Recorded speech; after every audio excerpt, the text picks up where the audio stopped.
Hey guys, and welcome back to JTech95. In the last video we took a look at my 486DX2 machine, and we discussed how that was the first machine that really got me into computing. Today we're going to be taking a look at this bad boy right here. This is a 386.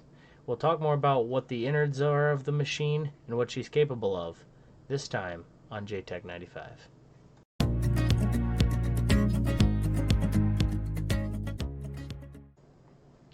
Welcome back to JTech95.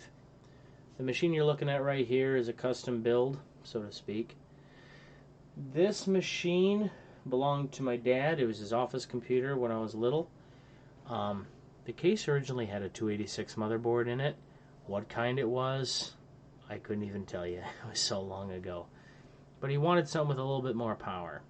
Let's just put it this way. He upgraded from an IBM 5150, which he still has that too, and we'll talk about that in a future episode.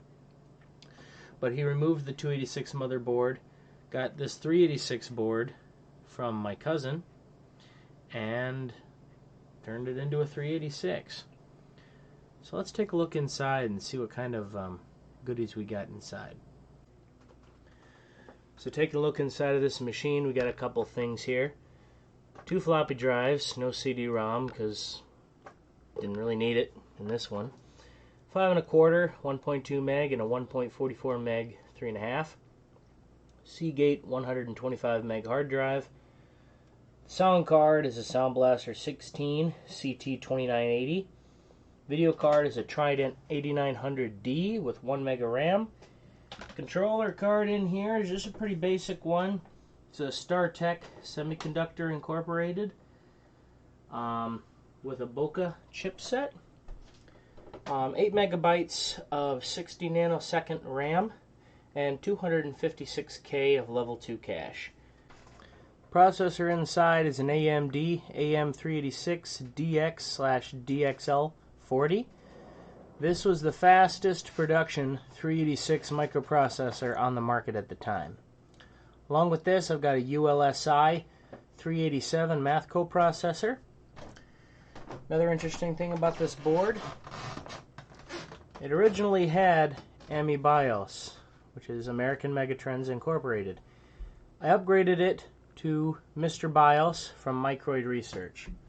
If you've never heard of that, I don't blame you. Until recently, I'd never heard of it either. We'll discuss that a little bit more in just a little bit. Now let me get this thing all put back together real quick, and we'll boot her up and see what she's got running.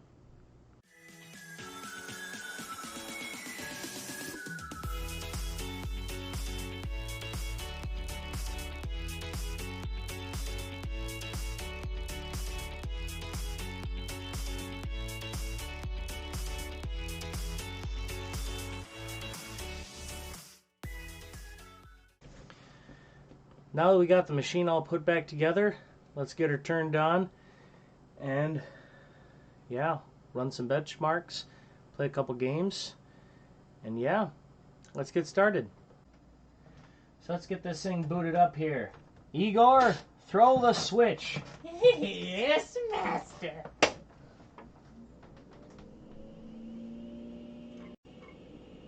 So let's get into the BIOS here, show you what we're working with. So this is Mr. BIOS. A little bit different than AMD BIOS or Award or Phoenix, in that Mr. BIOS was a special kind of BIOS developed by Microid Research. They're no longer in business. You can find out more about them on the web. But it gave you a lot more opportunities for system changes than most just, regular computer BIOSes of the time that came with the boards. For example, a lot of the newer machines, like up to present day from mid-90s, they had automatic hard disk detection, so you didn't have to manually put in the specs. Well, back in the day, the 386 and early 486 era and before, you had to usually manually input what size the hard drive was, cylinders, heads, sectors, etc. Well, a lot of times, if you upgraded to Mr. BIOS, it gave you the option of automatic hard disk detection. Oops. See? If you have a question mark, it will do an auto setup. It's already set up, but I'll show you how it works.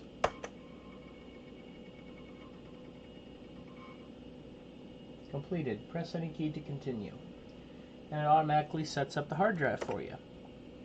You have other things you can change in here, like boot sequence. You know, you can go in here, edit the cache, you know, the cache timings. Right now I have this thing set as fast as I can with it still being stable. 0 wait states on read and write for the memory. Hidden refresh. AT clock. Have it at 8 megahertz. Not sure what else I can. Let's see, 10. No, I'm gonna leave it at 8. Let's see here. So yeah, that's what we got here in the BIOS. Let's get this computer restarted really quick and get into DOS.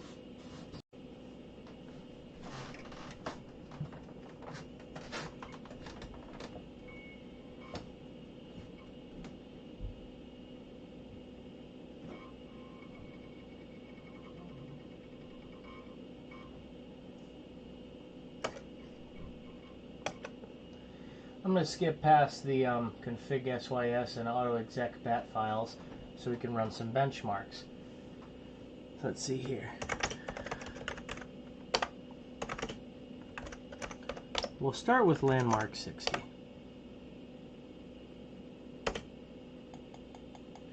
As you can see, this machine isn't running too bad. 5285 on the video, 117.72 megahertz on the math coprocessor, and the CPU is running like a 69 megahertz AT. Pretty good considering the thing's only a 40 megahertz 386. And you can see up here the FPU is a ULSI 83C87. Really, that doesn't do much good in games like Wolfenstein 3D or things like that. But if you're running things like CAD programs and etc., it can make a difference. So let's check out another benchmark program, shall we? Let's try out 3D Bench next. I'm not expecting too much out of this machine, but you know, it could surprise us. Let's see how it goes. Well, she's going. A little sluggish, but I mean, it's a 386. What are you going to expect? It's smooth. It's not real choppy, it's just slow, so I mean, that's something. And our final score is 16.9. Not too bad. Not too bad at all, really.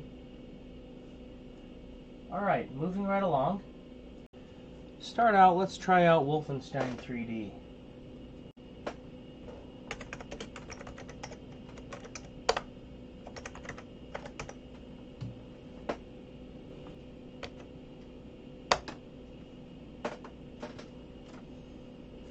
Here we go.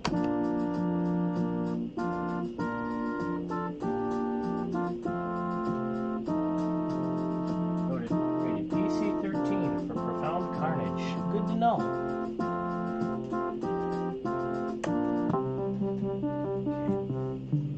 So new game. Let's do Dark Secret. Let's say bring them on.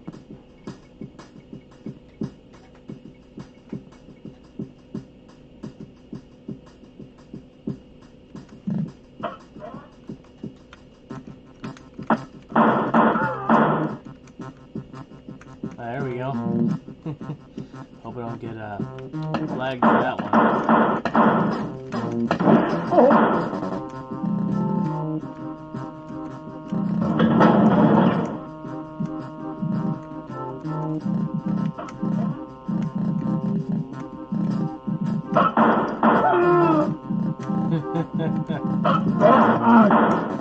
Yeah, it runs actually really well on this machine.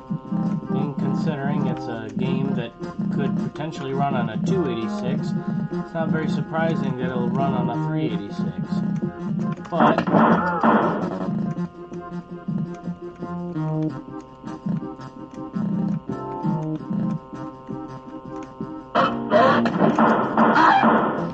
there we go.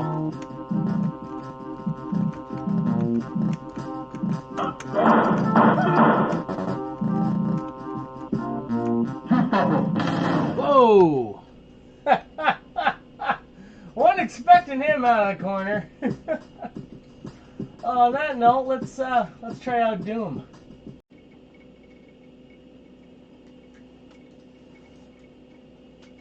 You're loaded up here, and let's try the third level, Inferno.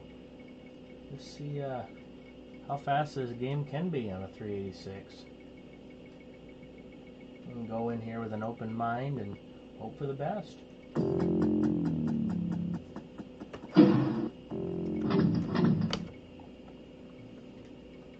Oh, I thought she locked up for a minute there. Hurt me plenty, I'm not worried. There we go.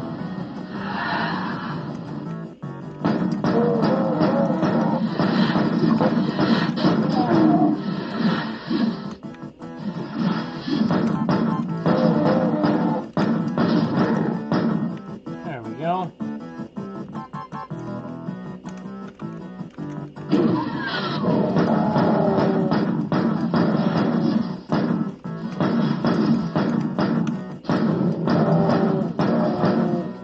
All in all, it doesn't run too terribly bad for this kind of machine.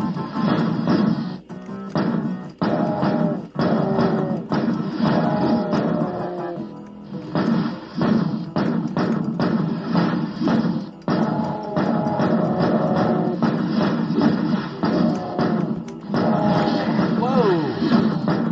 Easy, bud. There we go.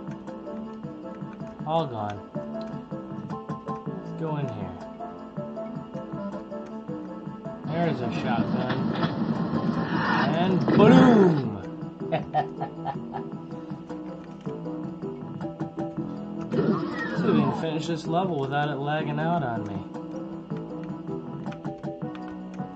Make sure I was going the right way here.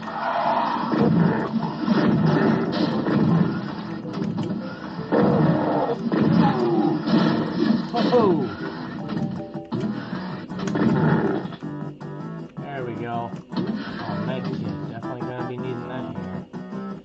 And if I remember right, there should be a pinky around the corner. Yes, it sure is. Oh.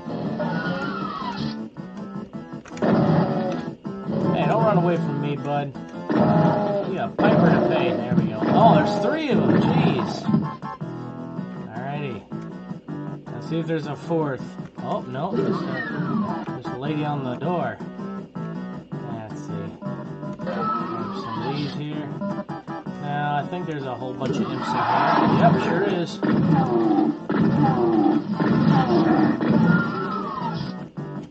There's 1 left. There we go. There we go. Got some med kits. Go to the next level.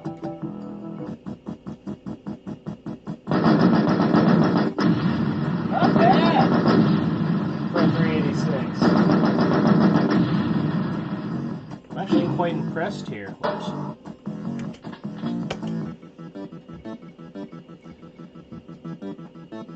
And this just kind of shows what you can do with limited money back in the day.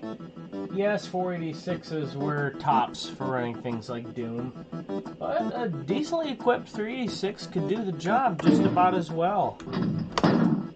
Well, as well as a low-end 486, I should say, because a DX2 would smoke this one easy. But we're not here to compare systems. We're here to appreciate this 386 for what it is and what it probably was back when it was new. So let's hop into Windows here.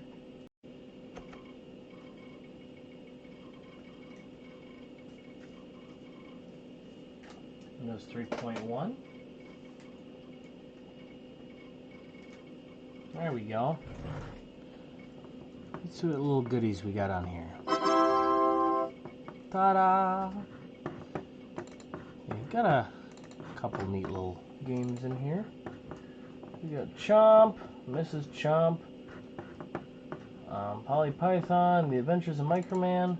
Let's give that a shot.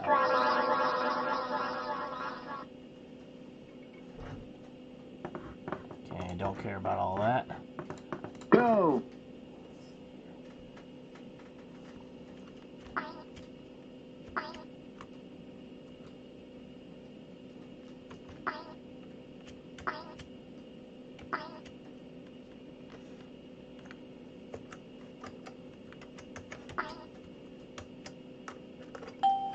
Whoops.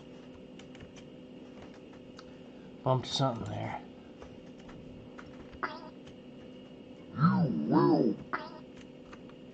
I will what? I will what? Oh! I will get hit, it looks like.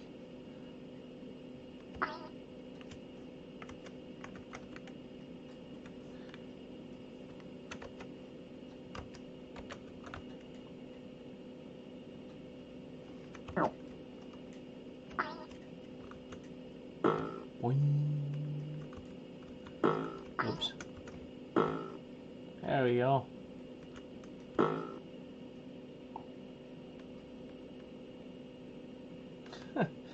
Well, a robot dude running around. Kind of looks like one of those trash cans you'd see outside of a McDonald's. One with neon lights around him. I'd say that's enough of that. Let's try something else here. You know what? I feel like being like LGR. We're going to play Canyon MIDI file here on Media Player. See how good or bad this Vibra 16 card actually is.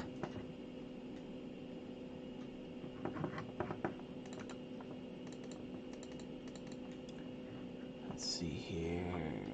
Got a whole bunch of MIDI files on here, but we're going to do Canyon so we don't get a copyright strike. And here we go.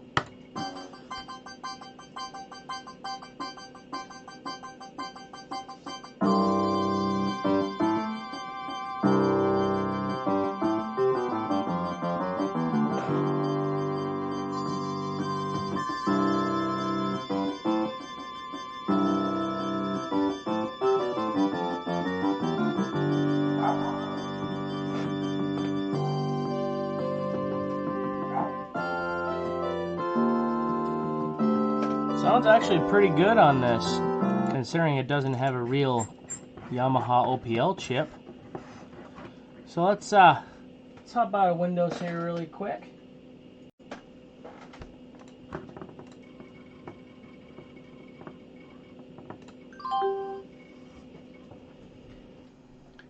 So I'd say that's about it for this tour of my 386 machine. Hope you all enjoyed the video and kind of getting up close and personal with the machine. Drop me a comment down there. Let me know what you thought of the machine, what you thought of the video, anything I can change to make my videos better in the future. Don't forget to hit that subscribe button if you'd like. Hit that like button, I'd really appreciate it. And special thanks to my buddy back here for playing the part of Igor in the video. Hey, get out here. Oi.